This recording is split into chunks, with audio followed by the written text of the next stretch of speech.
রাসূল করিম সাল্লাল্লাহু আলাইহি ওয়াসাল্লাম একদিন সাহাবায়ে কেরামকে নসিহত করতেছেন।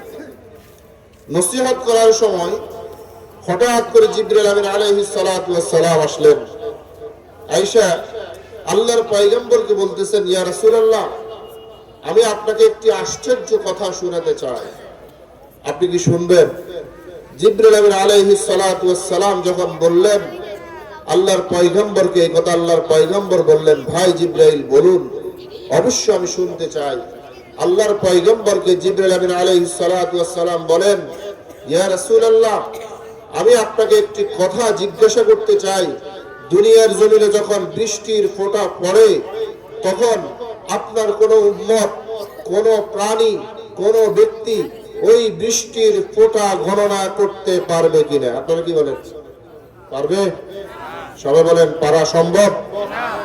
বৃষ্টির ফোঁটা দুনিয়াতে পড়ে, এই ফোঁটা কোন মানুষ, কোন যন্ত্র গণনা করতে পারবে না।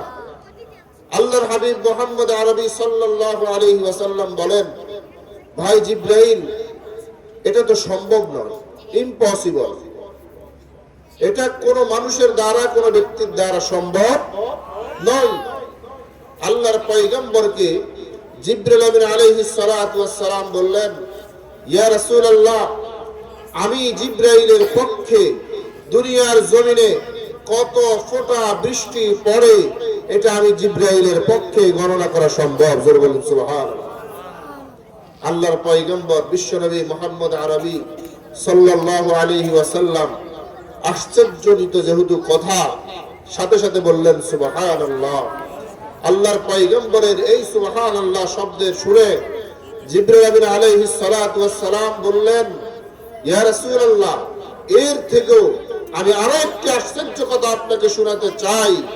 আপনার উম্মতের মধ্যে যারা যুবক তারা যখন নামাজ পড়ে, যারা যুবক তারা যখন রোজা রাখে, যারা যুবক তারা যখন যাকাত দেয়, যারা যুবক তারা যখন হজ করতে যায়, যারা যুবক তারা যখন মসজিদে যায়, আল্লাহ সুবহানাহু ওয়া তাআলা তাদেরকে এত পরিমাণে নেকি দান করেন যেটা আমি জিবরাইলের পক্ষে গণনা করা সম্ভব হয় না। জোরে বলুন সুবহানাল্লাহ।